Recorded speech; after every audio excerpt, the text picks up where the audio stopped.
Let's do a quick who you are, what your business is, 30 seconds. So, and what your biggest opportunity or challenge is right now. So Sue, we'll let you go first in case you got to get to the golf course. So, yeah. Which is my biggest challenge. Good morning, everyone. My name is Sue Pregartner, and my background is sales and marketing. And I recently started and founded my own consulting business to help small entrepreneurial companies think big and act big. And there's a variety of different customers that I have. So far, I have a home watch company, a local group in Asheville. I have a PGA professional that I'm helping. And I have a doctor that's moving away from a practice to go into his own business. So all of those have landed on my lap because of personal friendships and things of that nature, but I'm having fun and growing my skills and working on my website, which soon should be up and running. Cool. And did you ask me about my opportunities or? Well, just you can pick an opportunity or a challenge, either one. So the biggest challenge is I am brilliant at helping you with what your strategy or white space can be or where your opportunities lie. But when I had to dig deep to figure out about myself, it was, for lack of a better word, painful. Thanks. It was very hard work. Thanks for sharing. Mark Bondurant. Good morning. I'm Mark Bondurant. I'm a residential general contractor. So my challenge is actually building a team. We're getting ready to start a custom home, and it's been challenging to get a group of solid people together to work with me. So that's why I'm here. Super. All right, Peter. Hi, I'm Peter Shanahan. I am a certified financial planner. Actually, I hold a master's degree in financial planning. My challenge is I had built a practice, and then I was in a pretty devastating automobile accident. And when I came back, the team that I built wanted to transition me out, and I said, "Well, like hell." And I said, "I'm leaving," and I was able to take enough clients with me to survive on. But I'm not thriving the way I used to. I need to rebuild the practice. Perfect. Okay, good. Thanks for sharing. Dudley. Dudley Tatham. It's MD Tatham Electrical Contractors. And we do mostly residential electrical. And biggest challenge is hiring qualified people. Gotcha. Yep, that's what we hear all the time. So let's see, where am I? Mark Shepard. You are at a place. My name is Mark Shepard. I'm a operations expert. I've been running small, medium, and large companies for the last 30 years. I've now transitioned into consulting, joined an established consulting practice, but I'm looking to eventually strike out on my own. Perfect. Perfect. Who or some? Walton, you just joined us. Hey, welcome. Just real quick, who you are, what your business is, and what either your biggest opportunity or challenge. Yeah. Hey, everyone. Sorry, I was having trouble with the link. No, yeah, we had all kind of trouble. You're not alone. You're not alone. We're all late. Yeah. So yeah. Yeah. So my company is we've got a couple, but the main one is Cape School. They're all professional education companies. We do training for people who want to get their real estate license or their mortgage license or their insurance license, and then we do that recurrent training for continuing education to keep the license active and current. And we do that in a lot of different states and a lot of different formats. We've got offices in Virginia and Atlanta, and I go back and forth to both of them a lot.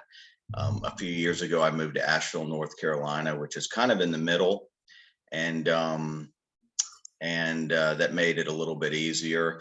We're just now kind of in the last couple of years, and something I talked to Bill about a while ago was starting a new business to business sales division. which we didn't really have in place before. So that was, and I'm doing that here in Asheville. So it's a family business. We've been around for about 50 years. And yeah, that's about it. Cool. All right. Well, let's dig in. So thanks, everybody. We've got so Hey, Bill. Jason. I think we missed Jason. Yeah, well, Jason, I'll let Jason tell us who you are. Yeah. Thanks, Sue. I'm Jason. I have been coaching for about 4.5 years, and in Action Coach. And before that, for 20 years, was in outdoor retail in Boone and Blowing Rock, North Carolina. Had 2 retail stores, 22 or 3 employees. So that's real short on my background. But I just joined the epic Bill Gilliland team in Asheville about, well, the beginning of the month. So I'm here now and ready to learn from Bill. Got it. Yeah. So Jason's part of our team. And then Beth, most of you have been in contact with. She is the chief everything officer. We just had Tina Wolf show up as well. Yeah. Hey, Tina, how are you? Great, thank you. Give us 30 seconds on who you are and what you do and what your biggest challenge is right now, or opportunity, either one. Tina Wolf, and I am, I'm going to wrap up, say communications. I do writing, editing, and I also develop, help businesses develop creative ideas to move them along, whether work on core values and systems and things of that nature. I have been in communications for about 23 years in writing and editing. Right now I've started a business, left my corporate job, as you call it, in February, and just really looking to focus on helping small businesses, small to medium-sized businesses that really kind of do it all their own. I've been a business owner before, so that's where my heart is, and that's where I'm creating, trying to create opportunities there for them. Yeah, this is thank you. Thanks, everybody. This is a awesome group. This is good. So we always have, yeah, you know, I wrote a book. Like I said, if you're in a place where you can leave your camera and your microphone on, do it. If it gets loud, you know, Beth will mute you temporarily, or you can mute yourself. But I like for this to be as I mean, the cool thing about Zoom is we can almost, it's pretty close to being in the same room. It's not exactly the same, but it's pretty close. So make yourselves comfortable. We're going to dig in for the next however long, hour and 15 minutes or so, and we're going to go hard and fast. But we have 4 aims. I wrote a book a few years ago, and the theme of it was how to be epic. And so and epic is an acronym, and so the 4 aims are: E stands for education, and the root word for education is educe, to draw out. So some of that education needs to come from y'all, needs to come from, you know, inside of you. We've got a group full of people here, and it's useful. You know, we can hit the highlights here. The P stands for planning.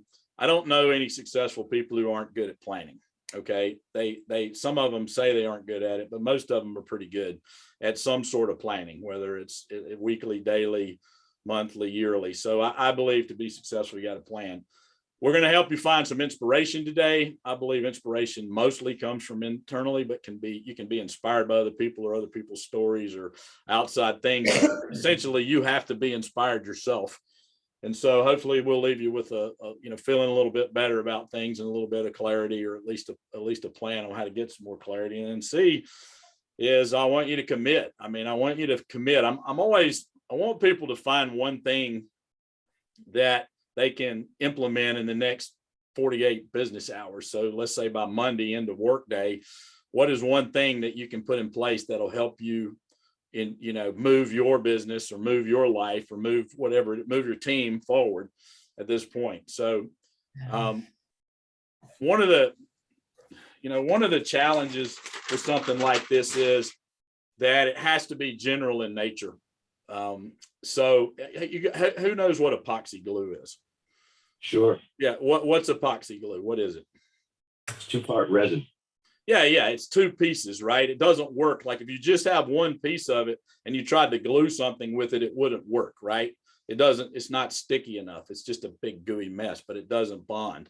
Okay. Well, this is a bit like epoxy glue. This process is, we can cover some generalized principles on how to grow a business, how to grow a team today, but you guys are all different. Y'all have different opportunities, different challenges. And so the second piece of the puzzle is what we call a strategy session, which is basically sitting down with you one-to-one with either me or Jason and going through, what are your opportunities? What are your goals? Where are you now? And what strategies and tactics need to happen between you? So what are the specific things that could benefit your business as well? And so, Beth will be reaching out and giving you times and links, and we'll send an email after this if you don't get on my calendar or get on Jason's calendar while we're during this thing. But basically we'll get together for about an hour and a half. There's a bit of a questionnaire that you need to fill out ahead of time that allows us to be more to focus on what actual strategies and tactics rather than trying to get background information on what's going on. That's just to give us the baseline of where you are, so that when we get together, and a few of y'all have done that with me. I know Tina and Sue both have sat down and had those kind of sessions before. So I don't know, do you guys have anything to say about those sessions? Were they useful? Were they? Absolutely. Yeah. So so that's the second part of the epoxy process. So, but let's get into the basics. One of the things that I've found about team building is that most people get the cart before the horse. They don't have the things in place to actually start building a team before they build the team. Okay. And so a lot of what I'm going to talk about today is what it takes to get the things in place before you can actually start to build a team. Most of you are here because you're having trouble hiring people. Great. We'll chat about that in the strategy session. We'll talk about exactly how to do that, because that's going to be an individual situation. But just having said that, I've helped all my clients, hundreds of clients, with a hiring process that allows them to hire the people that they want to get. Now, having said that, there are a lot of similarities between marketing and hiring. Okay. Now, and then once you hire them, then you've got onboarding. Okay. And then you've got, on and on and on and on. There's a lot of things that have to happen first. And I'm going to talk more generalized principles on growing a business today, because that's going to set you up well to build a team. All right. So how many of you know somebody that it's never their fault? Right. And what do? I've got it up here, by the way. I've got it. Blame. Blame. So, and a little tip, if you want to put it on speaker mode, you can see this a little bit better when I'm working with the flip chart. So yeah, they blame, and their statement is usually something like, I would have gotten it done, except or but, which is what? You're a victim. It's also up here. Yeah, you're a victim. No excuses. Yeah. Down here, you are a victim for sure. Okay. So, but they're making excuses. Would have gotten it done, except or but, right? Okay.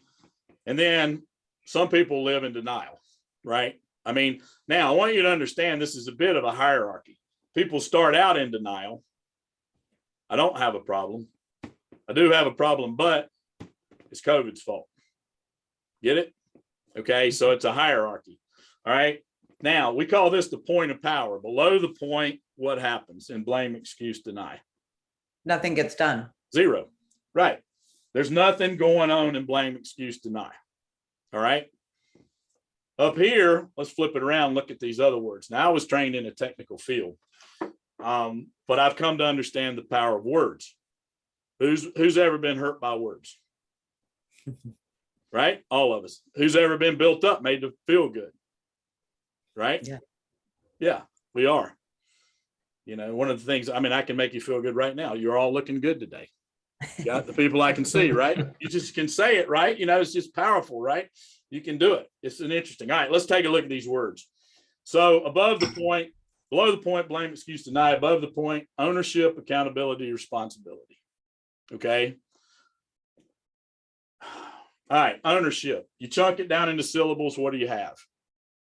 Own. Yeah, own ship. It's your own ship. It's where it comes from, being a ship owner. If you're a ship owner, what do you have? Responsibility. Yeah, you have responsibilities, you have accountability, you have choices that you can make. You can buy a bigger ship, you can go left, right, you can set a different GPS course, right? Does this make sense? Okay. All right. So you can get a motor, you can change ships, you can change oceans. There's all kinds of things you can do. Accountability, ability to account or ability to count, either one. What I always say is ability to account to whom? Yourself. Customer. Self, customers, who else? Employees. Staff. Employees, teams. Yeah. Okay. Those you get it. serve.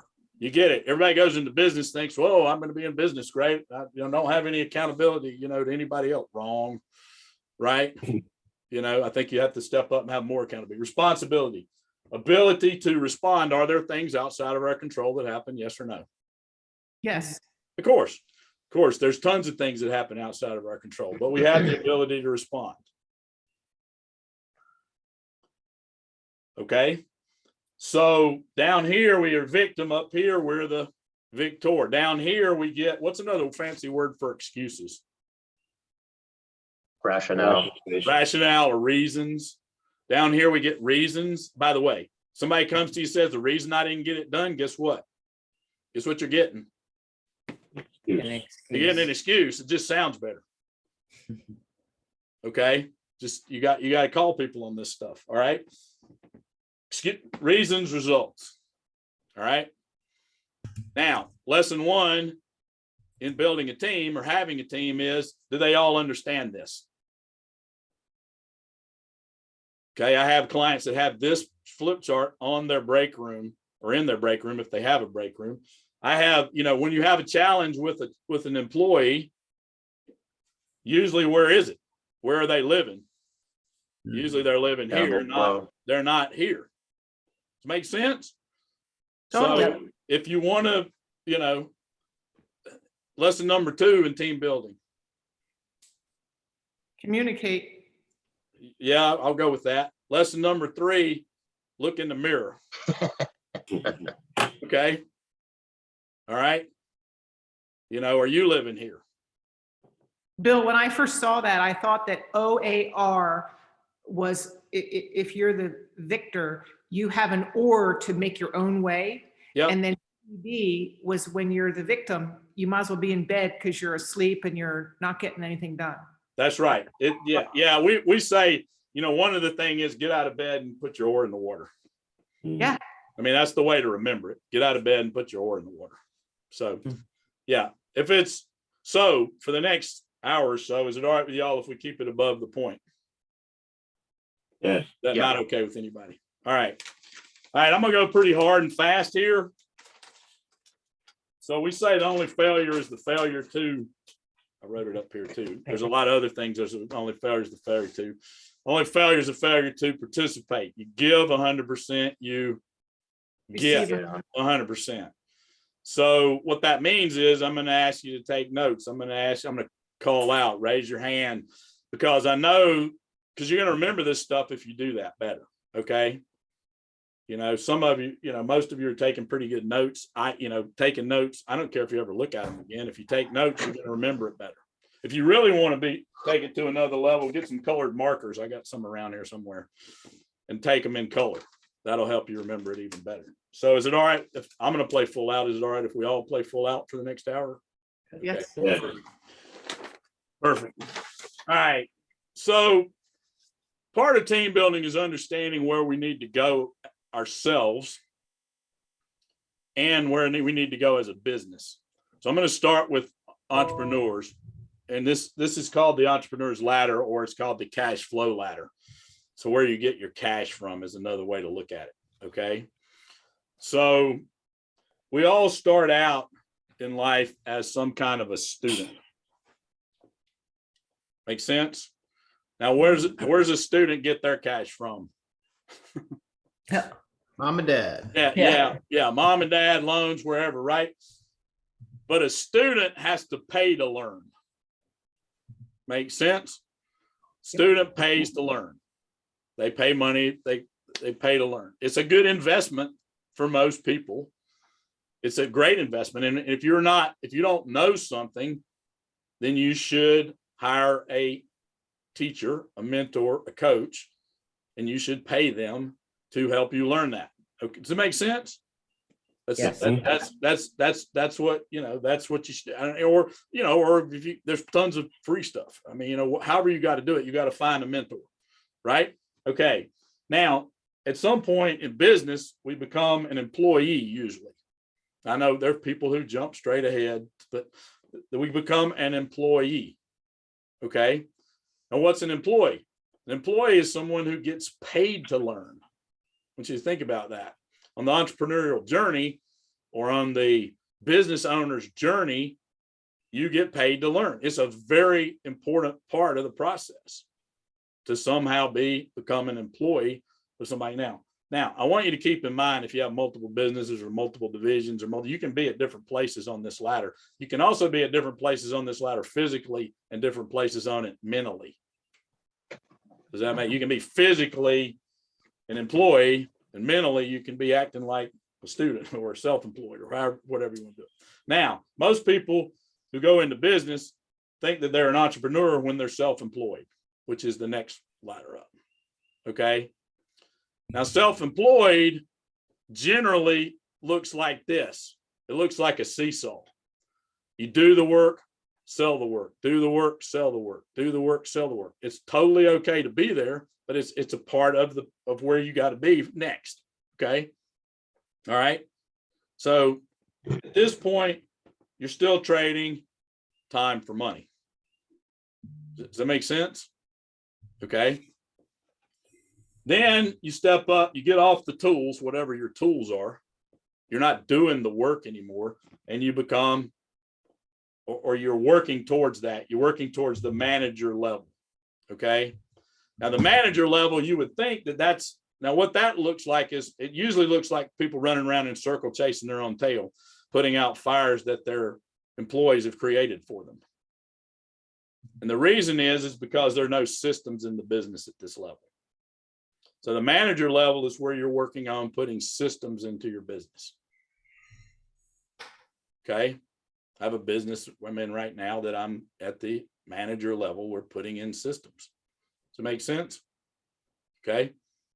All right. So now, then you get to what I call the director level, or you could call it the business owner level. This is where you're working on team.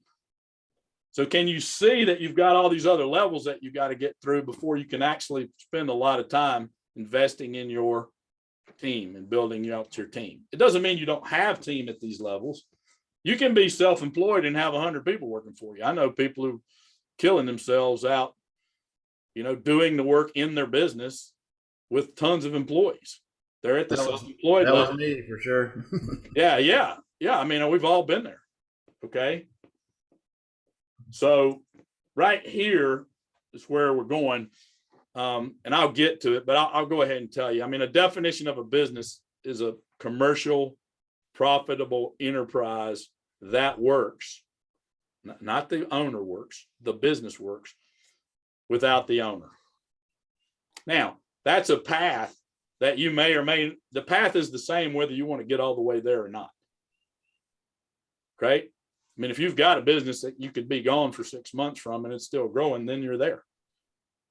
Okay. But if you don't have that, and a lot of people don't want that. That's okay. The path is still the same. All right. So once you've got a business, then you can look at multiple businesses where you can become an investor. That's where you're taking your money. Okay. As a director, as a business owner, you get paid a couple of ways. The cool thing about business ownership, you can get paid for the job you're doing. You can get paid out of profit, and you can also get paid if you ever decide to transition it on the appreciation of the business. Make sense? You got 3 ways you can get paid as a business owner.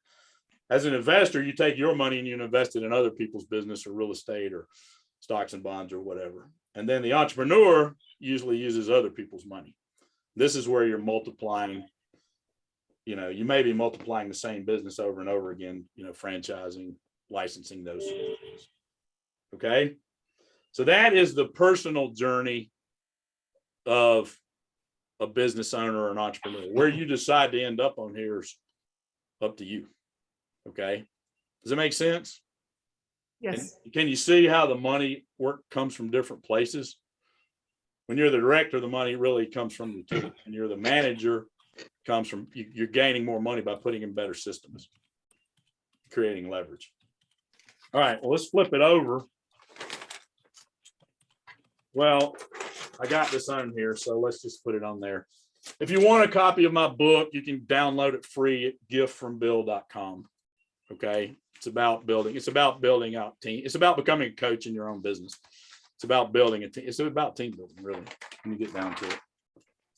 So that's a PDF version. If you want to get an actual version, you go on Amazon and you can get it out there. It's called the coach approach. All right, let's talk about the business side of this and building out a team. Okay. So just like a house needs a foundation, a business has to have a foundation. And when we work with people, we find out that most people, even if they're a big business and been in business for years, they still need some shoring up in some of these areas.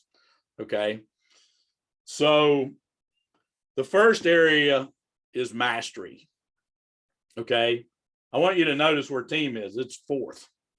Okay. And we'll talk about team in a minute, but these are the things you really need to have in place to have it.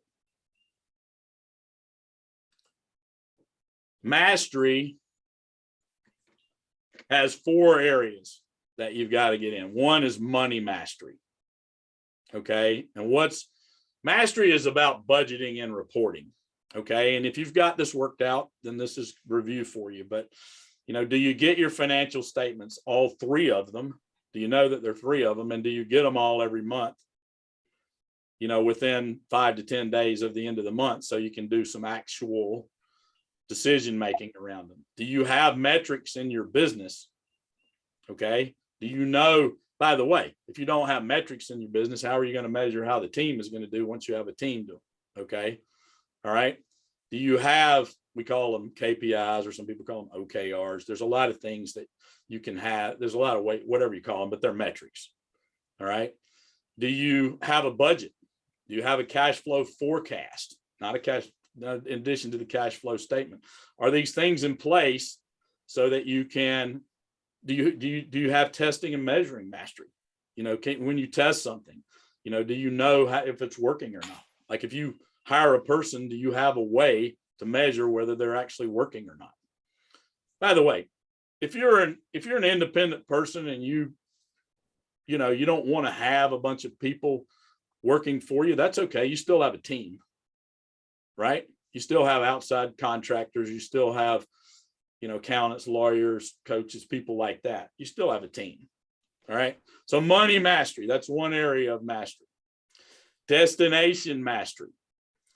That is, where are you going with this thing? What is the outcomes that you want? What is the vision for your business? Or what is the vision for your new business? What is the vision for your new division? Whatever it is, how can you possibly attract great people if they don't know where you're going? I want you to think about that. How can you possibly attract great people if they don't know where you're going? What are you going to get? You're going to get a whole bunch of people that want a job.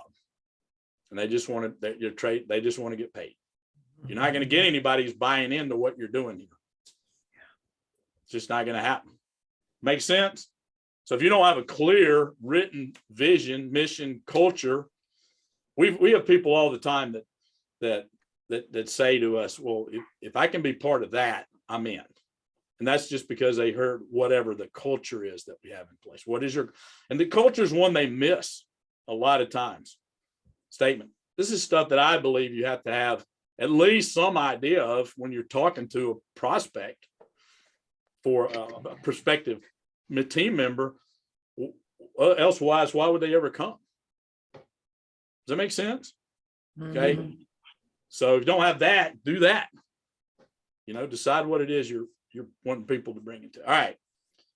Delivery mastery. I mean, destination mastery. Let's talk about delivery mastery. Delivery mastery is your basic level of customer service.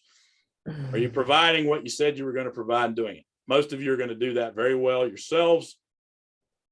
You know, if it's, you know, if I'm talking to you, it's going to be great. What I want to know is everybody on your team doing it just as well as you are? Okay. You know, are they going to do it the way you would do it? And that's where culture comes in, because the definition of culture is really rules of the game. Rules of the game is really your culture. How do you choose to play the game? You guys all know it. You've been in businesses and they have a certain vibe, right? You go into Starbucks, it has one vibe. You go into a different coffee shop, does it have a different vibe usually? Yeah. You go into a local shop. Yeah, usually it does. Something a little different. Something a little different. It's got a different culture. Okay. All right. What am I missing? Time mastery. Okay. Which is really what? It's really self-mastery. By the way, this is one of those in the mirror things. Look in the mirror. If you're doing a great job of mastering your time, your team's probably going to do a better job of mastering their time. Does it make sense? And we can chat about that if that's one of your challenges and opportunities, and we can chat about that when we get together one-on-one. So that's mastery. All that gets you as a commercial enterprise. Okay. Doesn't really get you profitable, might be making a little bit of money. We're going to talk about profit here in niche. So niche is about what makes you unique, what makes you different. We call it, you know, in marketing, it's called a USP, a unique selling proposition. What makes you different than everybody else, right? Okay. You can differentiate yourself a lot of ways, and I'm not going to get into that. That's really sort of a part of another. But and then it's how do you create cash flow? Because if systems cost money. People, you have to invest in systems. You have to invest in people. So you need good cash flow before you can build systems and team. You know, we just did it recently. We brought somebody on. We didn't really have the systems in place. And we realized, well, hang on, we need to actually build a system first and then bring the person on to run the system. Be a lot smarter. Okay. I mean, everybody's done it. I've done it multiple times. So I'll come back to how to get cash flow in the business. We call it the 5 ways. I'll show you that in just a minute. Leverage. This is about systems. Okay. To build a business, would you rather be systems dependent or people dependent? Systems. Yeah. I actually think you want to be both, but but if you can be 80%, if you can get 80% of this stuff done with systems, that's about as far as you're going to get, by the way, because you got to humanize the exception. How many of you have ever been into a place and you were talking to the airlines are famous for this and other people? I can't do it. My computer won't let me do it. Right. That's a time when they need it sometimes. And every once in a while, there's somebody that's like, you know, okay, we can do this and I can get it done this way and I'll go around my system and I'll make you happy. Okay. So we got to think about that. But systems, you know, and there's people systems, there's education systems, there's technology, and when I'm talking about systems, I'm not talking about just the technical stuff. I'm talking about like the way you do it. So how well is your business documented is the real key to that. You know, where is the video, or where is the document that would tell, I call it me, any idiot. Like if I could come in and do a job reading a book or watching a video or something, then you've got a system in place. So any idiot, that'd be me, could do it. Okay. That's my gauge. Can any idiot come in and sort of get by, sort of slide by? Then you've got a good system. So then once you have a system in place, then we're looking at building out the team. Okay. And this is where we get into hiring and onboarding and team building and education and all the things that you need to do to build out a great team. Right? But it kind of all starts down here with the vision and builds on that. I mean, think about a company that's got a great culture, a great vision, and is, a fun place. Like, think about Southwest Airlines. Everybody knows Southwest Airlines, right? Okay. They get something like 90,000 pilot applications just for pilots, not the rest of the people, a year. It's ridiculous. And it's all because, so they don't have to recruit because They positioned themselves as the they've employer. got of this choice. stuff worked out. Yeah. They've got all this stuff worked out below there. They've got the culture worked out. They've got everything worked out, right? Now, what's above? So synergy is the level in a business where you start talking about multiplication. This is about franchising, about taking it to multiple locations, taking it to adding divisions, whatever it is that you do that would be an expansion of your business. Where, you've built a prototype, now what's next? So this is sort of where you're starting to get into the investor entrepreneur level on the cash flow or the entrepreneur's ladder. That makes sense? And then results is hopefully more time and more money for you to be able to do it. Because if you don't have, this is a point right here where you get a general manager, where you have someone else running a division or a business for you. Make sense? Okay. And then you can do it again and again and again. That's where you get the synergy. This is where real growth happens. This is where scaling happens. This is about models. What's your model for growth? Does it make sense? Tons of models, right? Yeah. Distribution models, all these other models. Okay. Any questions about either one of the ladders? Because they go together, by the way. Right? Remember I said systems here, team here, synergy and results here. Mhm. Get it? So as the business is growing, so is the owner.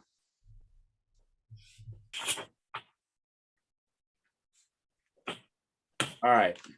Let's talk about getting enough cash flow in the business to be able to even. And this is something that when I first saw it, I wish I'd seen it 20 years earlier. Okay. It's called the business chassis. And I don't care what business you're in, every business works this way. Okay. This is some of the generalized stuff that happens on every business. And like I said, when we get together, one-to-one, we can talk about how this applies in your business, and the numbers will change. A lot of you are in construction. The numbers are going to be vastly different, but the math still works. Okay. And I can show you your numbers there. So let's talk about what the formula is. You got to have cash to build team, right? Leads. Every business gets some sort of lead. Somehow you get leads into your business, prospects, whatever you call them. Make sense? Okay. Then you convert some of those leads to Real customers. Customers. Not all of them, but some of them become customers or clients or patients or whatever whatever you call them in your business. I'm going to call them customers here. That tends to be it, right? They're going to buy on average something, some average dollar. They might buy $1. They might buy $1 million. There's an average. Okay. If you're building houses, they might buy 300,000. They might buy 4 million, but there's an average. Okay. Of what you do. All right. They're going to buy from you over and over and over again. Some businesses, it's not like that. Most, like home building, it might be 7-8 years between, when people buy a new house or whatever, but most people, there's some sort of a transactional change. They buy multiple times. Maybe not in your business. If in your business, if it's one, you put one there. Okay. It's easy.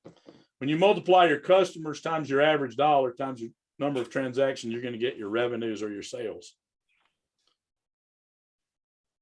And then you get to keep some of it, which is your margin percentage, and that's your profit. When you multiply your margin times your revenues, you get your profit. This is a marketing formula. This is not an accounting formula. So there's 5 areas that we're working in. Okay. 5 areas. All right. It's not, that's why we call it the 5 ways. It's called it, you know, we call it a business chassis because it's like the automotive industry. How many of you know that the automotive industry will use the same chassis on multiple models of vehicles? Yeah. Right? But I'd rather have the Audi. Yeah, right. Audi and the VW and Audi, like the Audi R8, the VW Golf, they were on the same chassis. The original Porsche was built on a Volkswagen chassis. Okay. So Ford, when they owned Jaguar, used to, the Taurus and the main model Jaguar were on the same chassis. You know, one was 20,000, one was 100,000. You know, it's the same chassis. So every business is built on the same chassis. Every business is alike. Every business is different. That's why we have the epoxy process. All right, let's put some numbers in there. For the sake of this business, I'm going to say this business has 4,000 leads. Okay. Let's say we convert 1 in 4. Now, if you're a builder, I've done this with builders, to hundreds of builders. I work with a lot of construction. You know, you might have 15 leads. You might convert 5 of them. Okay. But your average dollar is probably going to be $500,000 or 800,000 or whatever your, you know, whatever your sales price is on your houses. Okay. Just know that the math works regardless of how many you get. So you get 4,000 leads. We're going to convert a quarter of them, 25%.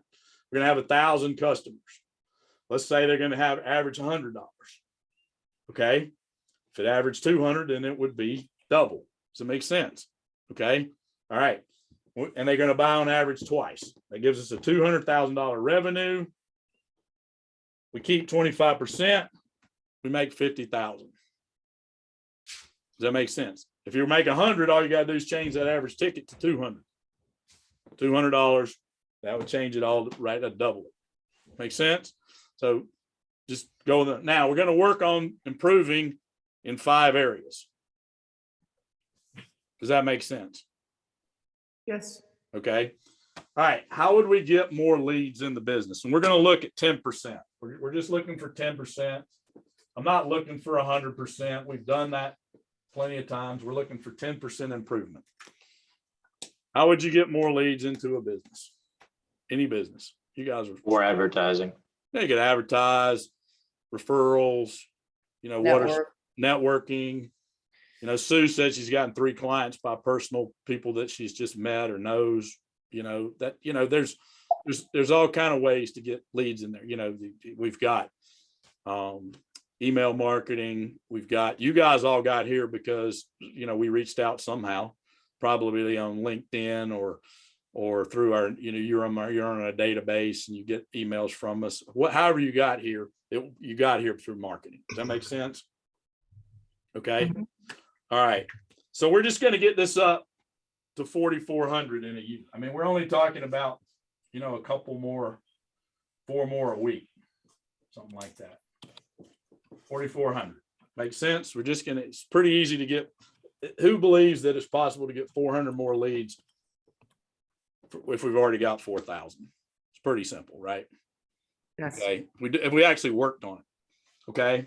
Now, how are you measuring your conversion now? Anybody measuring their conversion now? Mm-hmm. Have in the past, yeah. Okay, good. If you're not measuring it and you want to get a 10% increase in your conversion, start measuring it. It will go up. Because how many of you know what gets attention? What you measure. Right? Yeah. What gets your attention will improve. Okay. The fact that you're here and want to work on your team will help your team improve. Okay. Because you're working on it. All right. Other ways to get conversion rate up. Different offers. Yeah. Multiple offers. How many of you? Yeah. You could have levels, or you could have different offers of you know, one size doesn't fit all. right? So different people want different things. You can make multiple offers. You can, how many of you know that how many of you have ever had customers that didn't buy, or maybe were buying one thing from you and then you offered them something else and they're like, or maybe they went and bought something else from somebody that you could have offered them, right? We've all done that. So we're going to get this up. Some other ways would be diagramming your sales process. You know, another way would be, because if you diagram your sales process, you can figure out where you're losing them, because there's multiple conversion rates in your sales process. Does that make sense?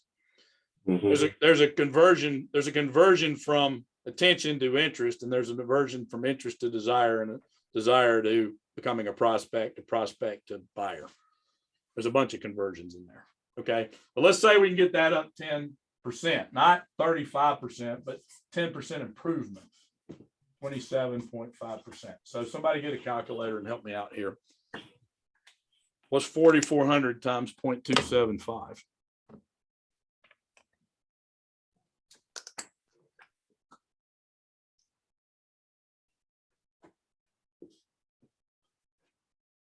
$1,210. 1210. Yeah, keep that calculator handy. We got to do some more thing. Thank you. All right. So now we're going to work on average ticket or average dollar sale. How can you get your average dollar sale up? Offer more product. Raise the price. Raising prices, offering more products, bundling. Cut your cost. Grades. Yeah, in the building industry, how many of you, have change orders, right? You know, change orders are, if you're in building, change orders are gold. Okay. A lot of people don't like change orders, but they, and how many times have you like on the fixtures, for example, like somebody said, you priced the medium level and they're like, no, I want the best refrigerator I can get. I want to, whatever it is, and they're willing to pay more for it. Well, okay, good. All right. They want the better toilet, whatever it is, you can get it up. So down sells, cross sells, up sells, side sells. Okay. All right. We're going to get that up $10, 110.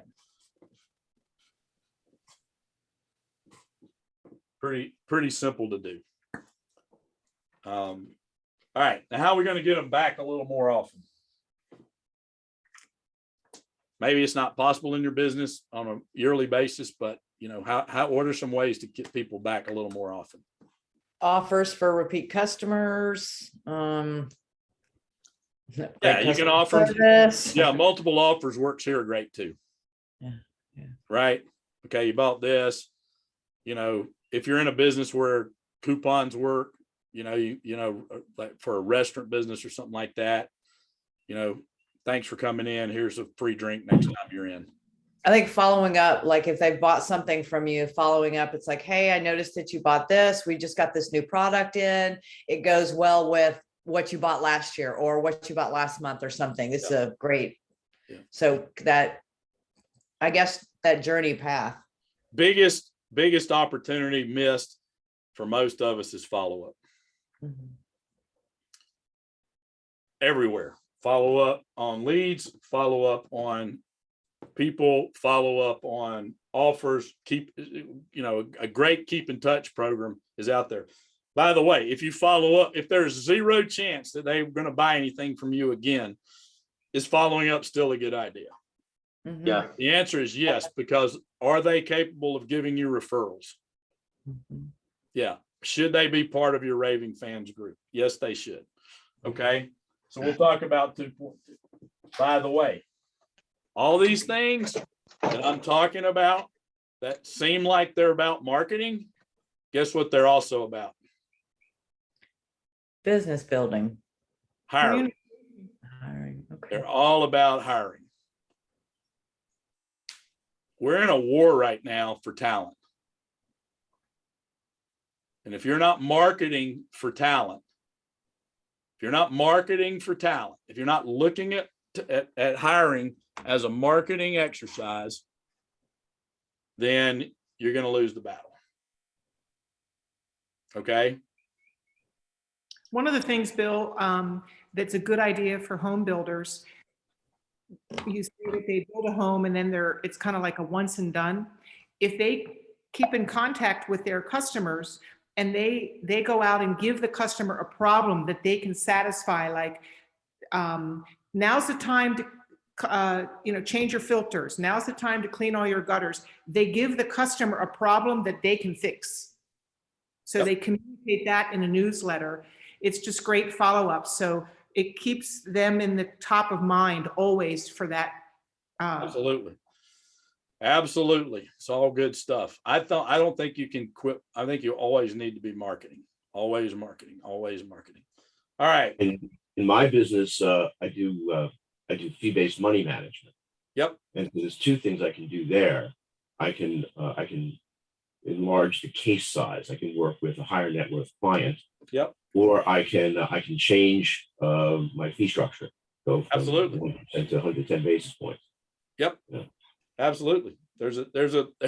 I mean, every business you can do this stuff in. Not everything applies to every business, but when we've got 350 strategies in that instant cash flow book, by the way, there's about 60 to 80 strategies in each one of the 5 ways,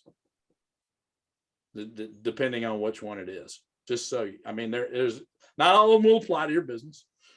Not all of them will be, yeah. So, all right. What's 1210 times 110 times 2.2? 292,820. I got the financial planner doing it for me. 292,820. Yes. Okay, 292,820. All right. And any of you that are quick at math, you'll know that's a 46% improvement in sales.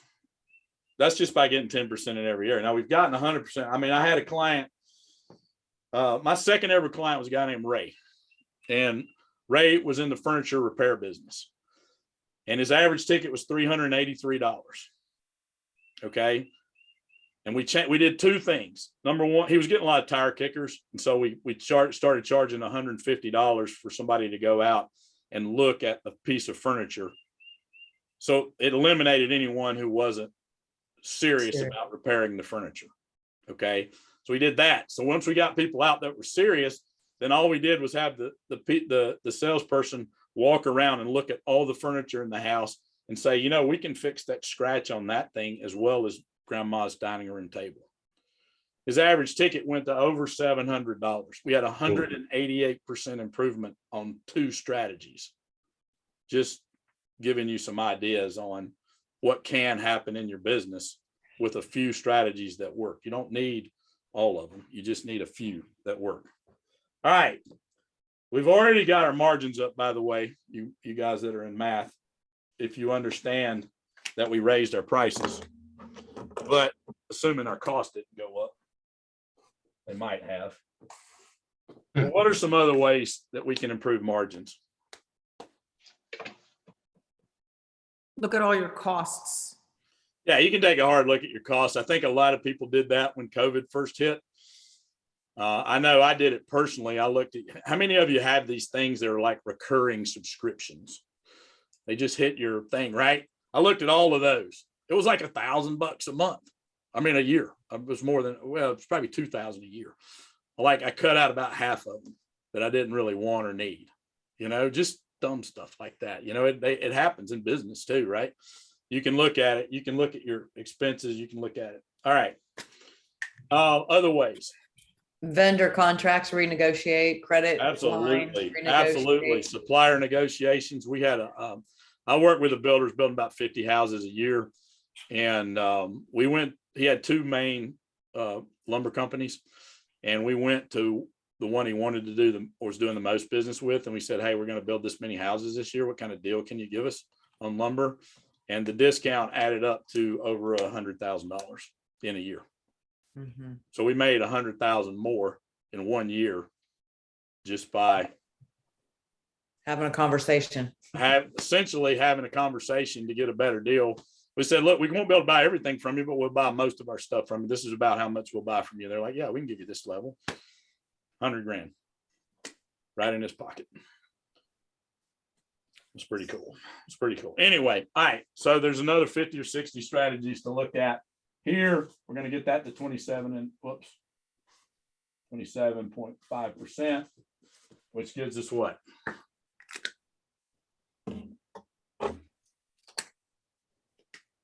$80,525.50. Right. 80,525. So that's 30 grand. Now, I want you to just keep in mind, like, it wouldn't be hard to have 100,000 and 160,000 here. Okay. As you look at the business. So that's a 61%, 61% improvement in profit. 61%, just by making a few small changes. Okay. So your home fund is to do your own numbers. What are your current numbers now? And then what's your plan to move this thing forward? Okay. How are you going to put more cash? Because if you're going to bring on team members, but by the way, are team members costing more now or having a higher investment level? Yeah. Yes, they are. Okay. The levels have gone up, particularly here in North Carolina. Most of us are in Asheville area. They have definitely gone up around here. Okay. All right. So we're back in that war. All right. Cool. Any questions about this?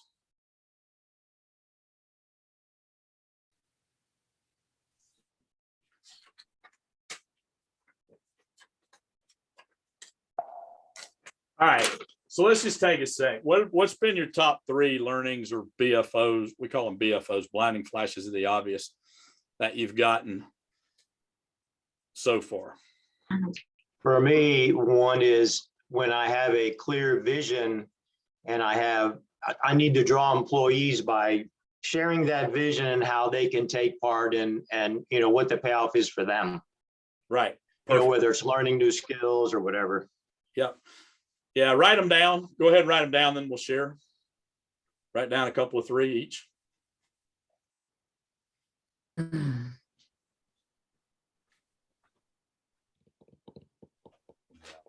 give you a couple of bonuses.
All right, let's wrap that up. Let's get one from everybody, and then I'm gonna share one thing that I wasn't sure we were gonna have enough time for, but I'm gonna do it.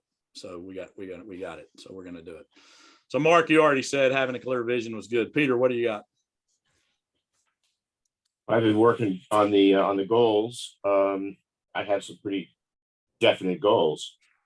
I want to bring my revenues to 550,000 over the next 12 months, 50,000 monthly, and bring my assets under management back up to 70 million. 3 years, revenues to 750,000, 65,000 a month at the end of that period, and assets to 80 million. Yep. Having the clear goals is going to help you build that team out for sure. And then you can back down these numbers and figure out what you got to have. Yes. to get there. Walton, what do you got?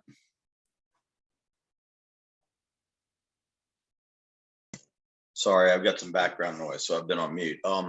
So we're always focused on leads, and we just moved to a new marketing company that has a lot more capability than our old one. Our average sale amount, number of transactions. One thing that we haven't really focused on at all is our conversions and how to increase those. And we just a couple of days ago, a new employee came to us with an idea, and this isn't a new idea, but it's just something we've never focused on, which are our online sales on our website. If somebody has things in the shopping cart, but then leaves and doesn't buy it, we know who they are and what they had in their cart. And we're just putting something in place where we're going to offer them, 10% off if they come back and actually buy what they had in their abandoned cart. And so, just things like that would be a huge difference for us. And we've just never focused on it before. Test both a discount and a value add. When you do that, test the discount, but test giving them something extra, an extra class or an extra something, just to see which one works better. Okay. Yeah, it's a good thought. Yeah. All right. Yeah, good. Tina. I'm going to say diagram sales, because I'm looking at like leads and conversions as well. I've gotten a lot of tire kickers, right now, and looking at diagramming that sales process and really spending more time crafting that bridge from customer to the actual, leading them across that bridge and getting that really clear in my head so that I'm able to convey that through everything that I'm putting out. Yeah, perfect. Yeah, Mark Shepard, what do you got one? Yeah, I guess when I look at the entrepreneur ladder, I've been up and down it a few times, and much better to be at the top than it is to be back at the student level. So, reprogramming that with in terms of how I do things to make sure that I've hit a level and I move forward only from that level, based upon solidly locking in the situation. So Perfect. Seeing the diagram and then converting it to what I can do myself. Yeah, perfect. Dudley.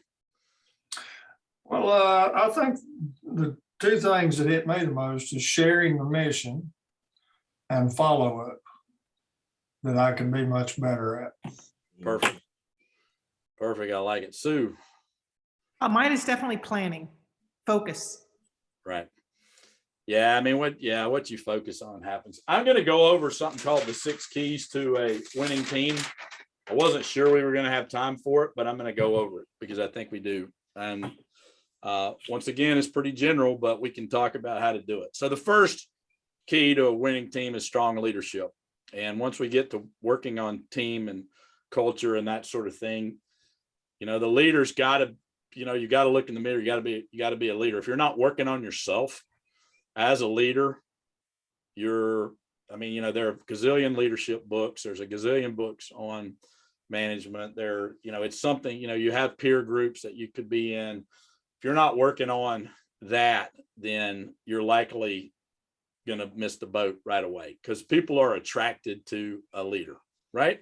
We all know that, right? There are people. It's interesting when you put 10 people in a room, there will be a couple who'll just step up and be the leaders of that group, regardless. It happens all the time. And I was on a jury one time, and no one wanted to be the foreman. I'm like, I'll be the foreman, whatever. It's not that hard. All you got to do is get everybody to vote and write it down and sign something, right? Who's going to be the leader? So you're going to be the leader. Look in the mirror, work on yourself. Jim Rohn said, work on yourself harder than on yourself harder than you do on your job if you want to be successful. So if you want to be a leader, start working on yourself. Common goal. That's that vision. If a team doesn't know where it's going, it's going to be super hard for it to follow. Okay. So if you're not clear, this is where clarity comes in. I mean, one of the things that our clients tell us is that, that that you guys helped me clarify my goals, and then helped us hold us accountable to achieving those dreams, right? Those, finding that freedom that we, that's what people are mostly after, is the freedom. So, finding the freedom that comes along with what business ownership should be. Rules of the game. That's your culture. What are the rules of your game? Okay. How are you going to play the game? All right. And having that defined, having it written down, having it delineated in a way that's clear, that people know either I want to be part of this or I don't. And it's okay if they don't. A large percentage of people will not want to be part of your culture. Then you got to have a plan, which is a plan is, people get planning wrong. Planning is who does what by when. That's all it is. Who does what by when. Okay.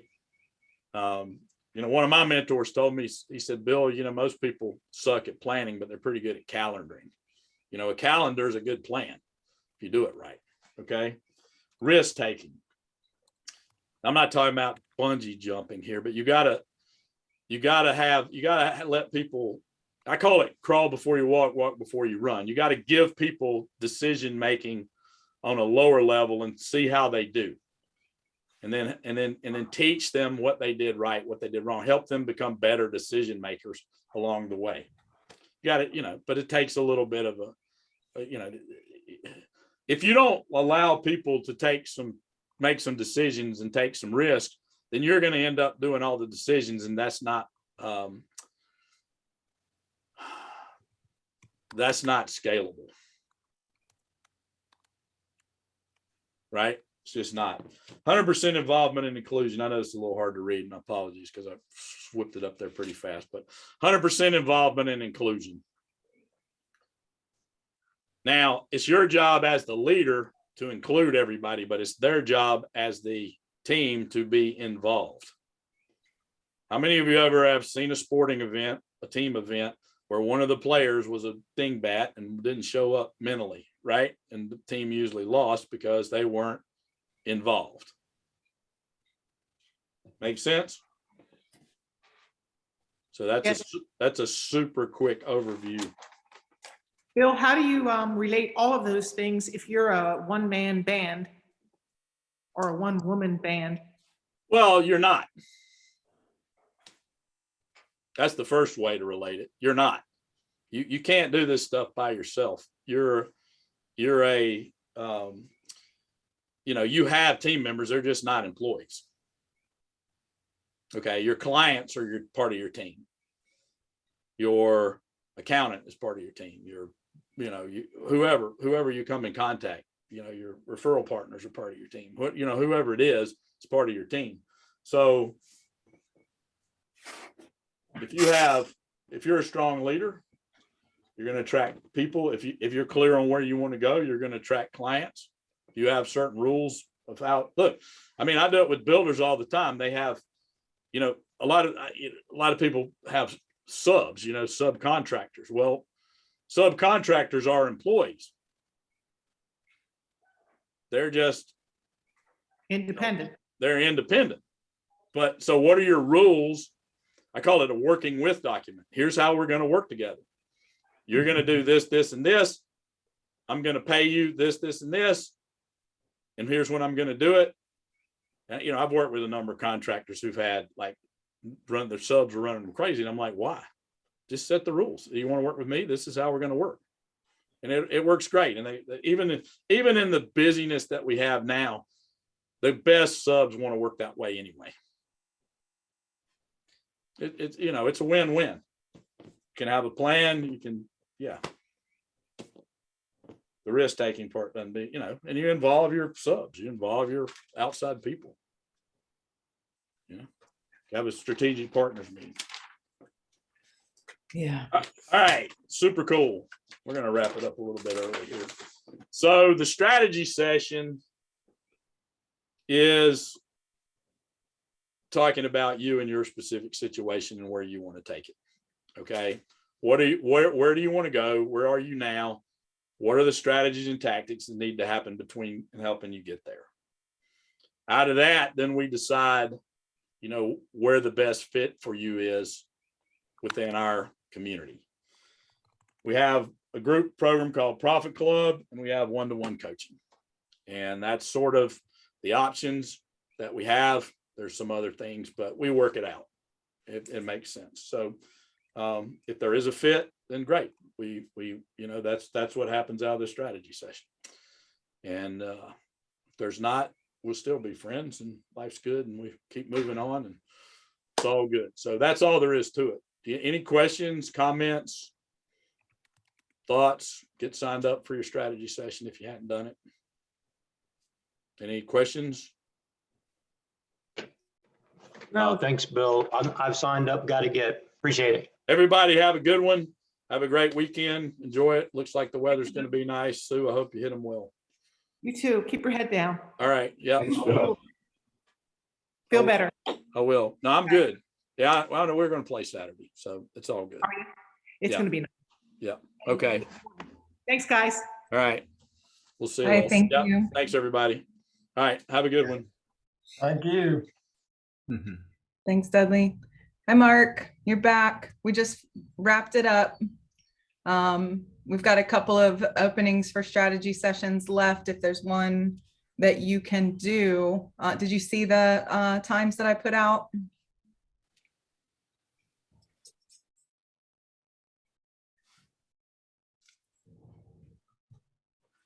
Yeah, you're unmuted.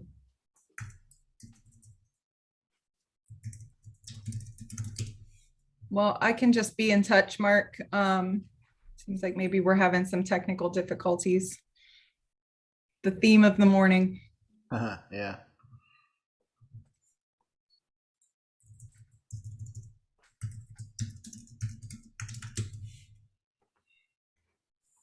That's fine, Beth. Thank you very much. Yeah. Sorry, it dropped No off, dropped off twice for no reason. I'm not sure why, but in any case. Hey, Mark, thanks for joining us. It's good to be back in touch.